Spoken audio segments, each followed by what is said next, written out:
The task I was given was to look at 5 pragmatic traits of leaders. That's a tough challenge or a tough word to use, pragmatic traits of leaders, because it means that everybody has a certain set of characteristics, certain behaviors that they would use to be able to be successful in business. I don't believe that's true. So I looked up the word trait in, I guess it was Google, and it says a distinguishing quality or characteristic, but it also could be in a painting, it could be inherited, it could be developed. Today, I'm going to try to kind of switch that word characteristics or traits or behaviors into something that can be transferable to you and your organization. So let's get started with the first one. Pragmatic leaders are optimists. They're optimists. When they look at a situation, they look at 2 things. They say, there's a possibility that I could do something. And the second is that they believe the future will be better than it was at the present time. They look forward to it. Now, in order to be able to do that well, I'm going to start with a small little quiz for everybody. It's a self-diagnostic quiz. What I'd like you to do is look at these 3 circles here, and I want you to put yourself where you believe you are on the series when I tell you what they mean. The first one is a retro leader or retro person. A retro person who spends most of their time thinking about the past, spends some time in the current and some time in the future. And with a broad brush, there are some people in this room who are exactly that. Then there's a current-oriented person, and they spend some time in the past. They spend some time in today in the current and some time looking at the future. Then there are future-oriented leaders. These are the people who spend time in the future. They're spending a majority of time in the future. They spend some of the time in the current and a little bit of time in the past. If you were to define yourself and put yourself on that spectrum, where would you say you would be? Now, the challenge is for most people, they say, the majority of people come in, they say, well, I'm kind of here. Some people say I'm very much in this area. But when they come back later and talk to me, they say, I realized I spend most of my time between past and current. Those are conversations where people say to you, well, the way we used to do it, or this is how it's been done. Or they disguise the future by saying, we really need to be looking at the future. The way I see it, so statistically, what we've seen is the following. And what they've really done is jumped right to the past. And if you listen to the conversations in your organizations, I bet you the majority of the conversations are more past-oriented and somewhat current, and very few are future. Now, why would I bring this up about being an optimist? Well, people who are builders, growers, developers, radio stations, any industry, television stations, any industry you'd like to pick, these are people who live in the future. Now, why would you want to live in the future? What's important about the future is this. If you were to take that same future-oriented person and we were to look to the future, there's a set of criteria that we all live by. And that is, we are constantly saying to ourselves, what will happen later on? So if I was to ask you right now, what's going to happen in the radio industry in 10 years, how many of you could give me answers?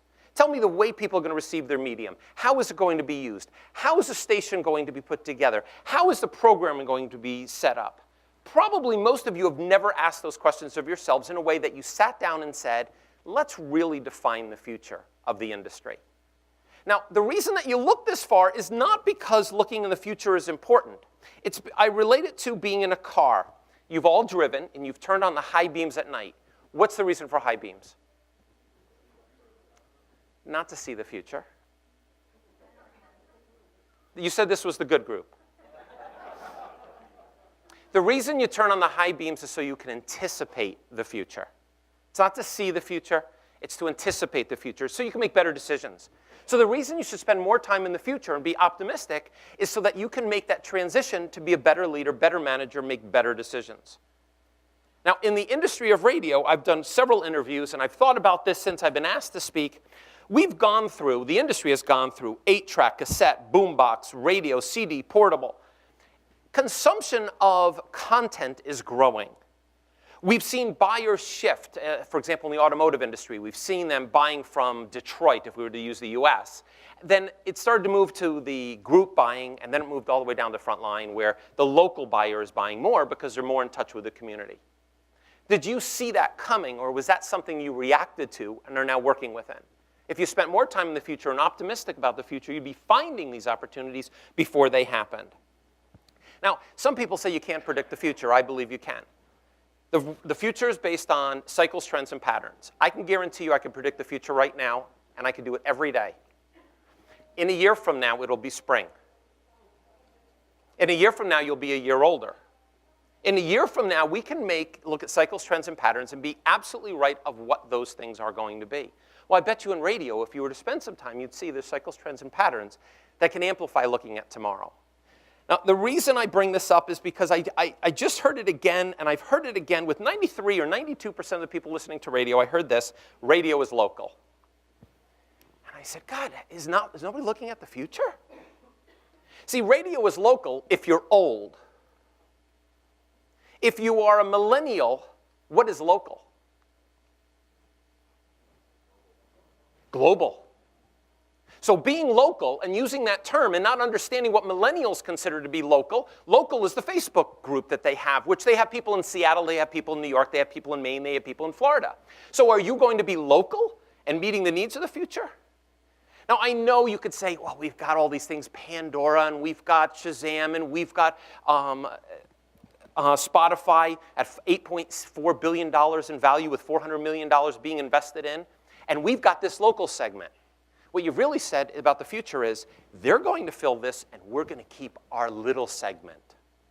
Instead of saying, there are plenty of opportunities that we can change, develop, and grow to be better leaders.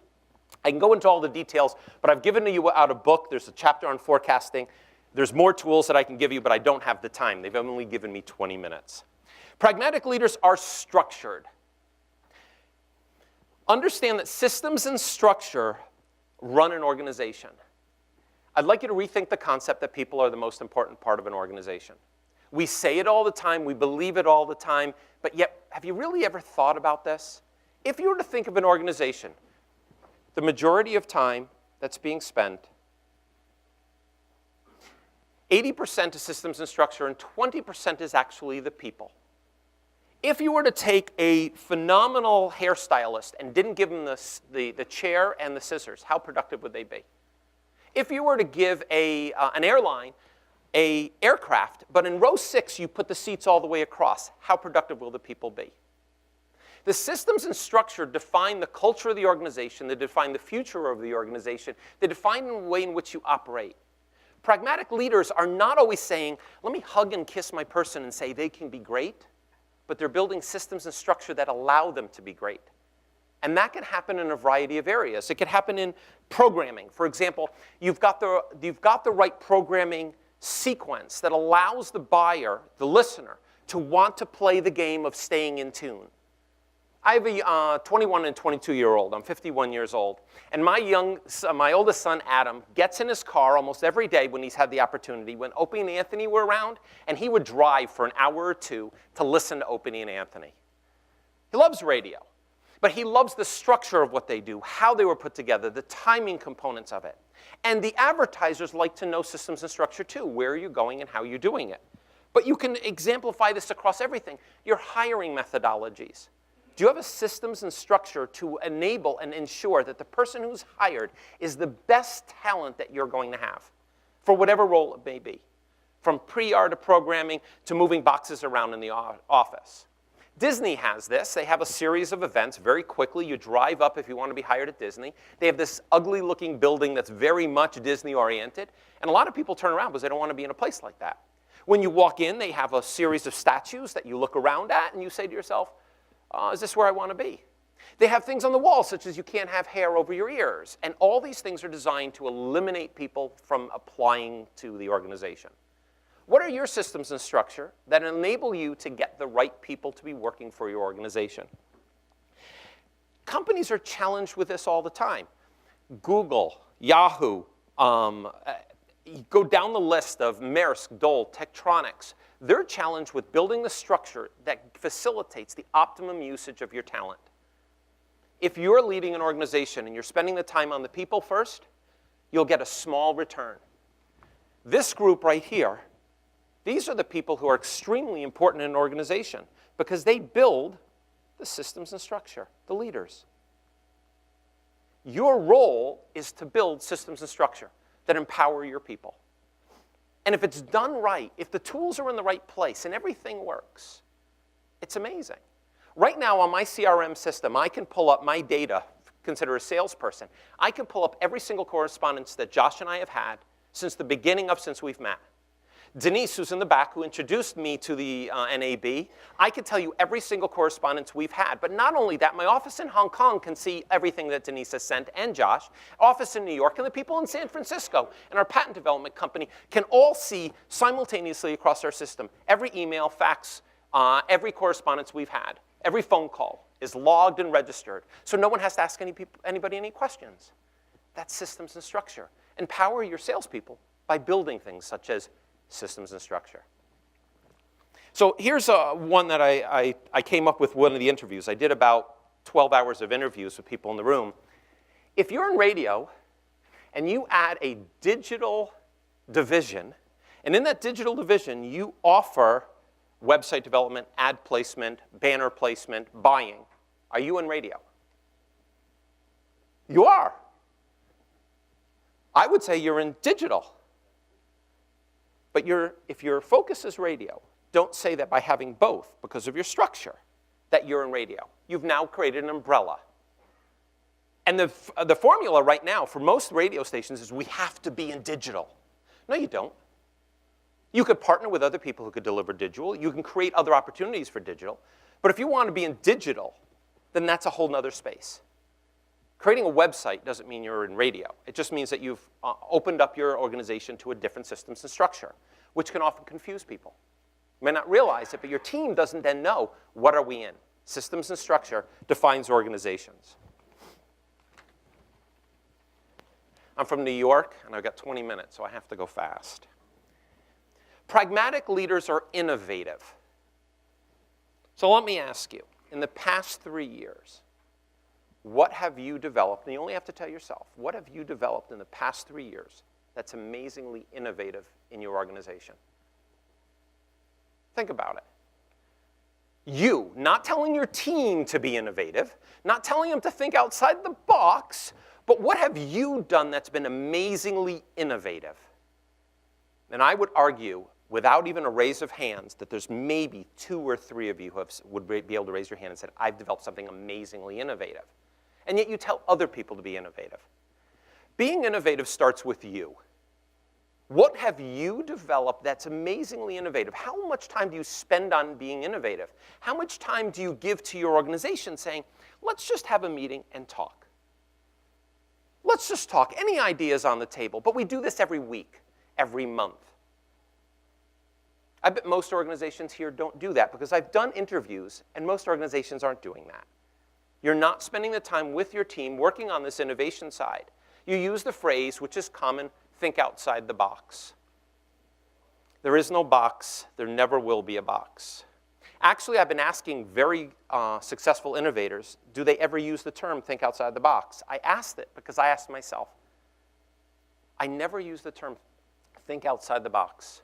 I never say to myself, I've got to think outside the box. Because in reality, great innovators think in the box.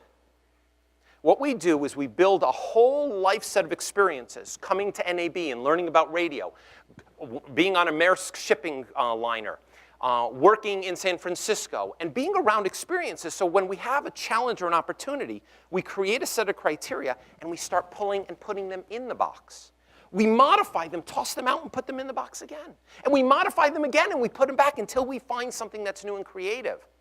I was just with the head of KPMG's innovation, and he said, that's exactly what I do. I always thought I was doing it the other way. But what we're doing is we're sitting down and saying, what are our life's experiences? That's what we pull from. We pull from that trip to Bangladesh. And we say, how can we use jugad, that's an Indian term, to become more innovative? We pull from different places so that we can be innovative. So I challenge you in your organization, if you are going to tell your people to be innovative, prove that you're innovative. I've had more people in organizations say, how can I follow my leadership? They're not innovative, but they tell us to be innovative. They haven't done anything new in the past 3 to 5 years. So think about, what are you developing? How innovative are you? And it might change the context. In the book, there's a whole chapter on innovation and using triggers and tools to be able to amplify creativity and innovation. So I'm not going to go over them due to the length of time, but there's 24 different techniques you could use to change the way in which your team sees innovation. And you'd be surprised how simple it is. by using triggers of innovation to spark someone's idea. I'll give you one quick one. If I was to hold up a paperclip right now and tell you what could you do with this paperclip? Anybody can come up with a few quick ideas. What could you do with a paperclip? If I had a paperclip in front of me, what would you do? Toothpick. Pick a lock. Okay, now let's change that. What if I was to use the trigger of biomimicry, mimicking nature? Nature is the most complex and amazing environment to look at. Try to create spring, just the function of spring, and think about all the coordination and how synonymous it is with every single, not synonymous is not the word, how it functions across all the animal kingdoms, how it functions across all the flora and fauna. Now if I said to you, now I've got a paperclip, what could you do with it? Using biomimicry. Ideas pop into mind? Anybody? Somebody. You guys, been a long day? The idea is like, and some of you are thinking because you're talking to each other. Someone said to me, has always come up with, you could use it as a dart or a spear and you could puncture somebody. You know, someone said, put it in their eye. I'm like, okay, that's not exactly where I was going with this. But using triggers can help people to think differently about something. And that's all it takes to start creating innovation. Great leaders are great hunters. They're not as much farmers as they are hunters. They do set traps for people. But great leaders are hunters. And they look at opportunity differently. For example, when you hear that Spotify is 8.4 billion in valuation, with needing another $400 million, you don't sit, a great hunter doesn't say, well, they've got the prey. They say, how can we change our dynamics? How can we change our radio station to make sure that we know where the future is going to be and we're going to meet the future at the right place? No different than a bear on a river knows how a fish is going to jump and is ready to grab the fish when it's ready to eat. Millennials are changing the way we look at radio. But I know that I'm looking at radio differently. I live differently. I have Spotify, I have Django, I have television sets. We've got monitors all over our house. I'm 51 years old. I'm living differently, but I can tell you I'm also consuming more radio than I think I ever have. I just drove 7 hours. The radio was on the entire time. Because I like the combination of new music that I might not have heard before. But I also use Django, because I spent a lot of time in Asia, Jenga, and they give me a different flavor for different countries of music and flavors that I would not have gotten otherwise. So the trap of being a hunter is that you spend the time, or being a harvester or a farmer, is you say, we're just planting seeds. Planting seeds doesn't work. It takes too much time. The adaptiveness of the way in which the world and the way it's changing is if you wait for those seeds to harvest, you're probably going to miss out on the boat. So learn to hunt. Spend the time hunting. The last one is pragmatic leaders are thinkers, and they're planners. So I'd ask you this. Is radio exciting? Do you really feel radio is exciting? Can be. The challenge is, if you don't believe it and you don't live it, then how does the rest of the organization see it, and how does everybody outside? And I can tell you from my interviews, from my conversations, I don't hear radio as exciting. I had one person say to me he expects between -2% to +2% growth. But I had another person ask me, how can I get double-digit growth? And I said there's plenty of ways to get double-digit growth. If you believe this is a dead business, get out. There's room for other people. If you want to lead this or your organization, if you want to be different, then you have to believe in it. I think radio has a tremendous amount of opportunity. I've been thinking about it. When I was young, I listened to radio. I listen to radio now, and there are times that it fits and times that it doesn't. But if you're not excited about it, how can everybody else be? A few last ones. Did you know that 90% of leaders believe they're in the top 10% of their industry or their organization? 90% of the leaders in this room today think they're in the top 10% of the NAB industry. We're all ego-driven. 90% of lawyers think they're in the top 10%. 90% of doctors believe. Well, think about this. If you believe in their top 10, then who's number 52? Who's number 21? If you're not willing to say that you need education and growing and learning, then no one else will. And you can't plan and think if you have that type of mentality. So I'll end with this, because I don't want to go past the time. is that life does not give you A's for effort. Life gives you A's for results. If you're not spending the time improving yourself and outside of the industry, learning and growing from other experiences, learning about other places, being at NAB, which is great, it's only one place. When was the last time you learned to play a violin? When was the last time you took a course in pottery? When was the last time you traveled to Bangladesh, India, Copenhagen, Switzerland, to Antarctica, wherever you may be? That was one that wasn't planned. When was the last time you did those experiences so you could bring back new ideas? You could learn humility about learning, but you at the same time could change the way in which you do business. It doesn't take a lot. It just takes effort. And I think you have a bright future. The challenge is, do you? So thank you.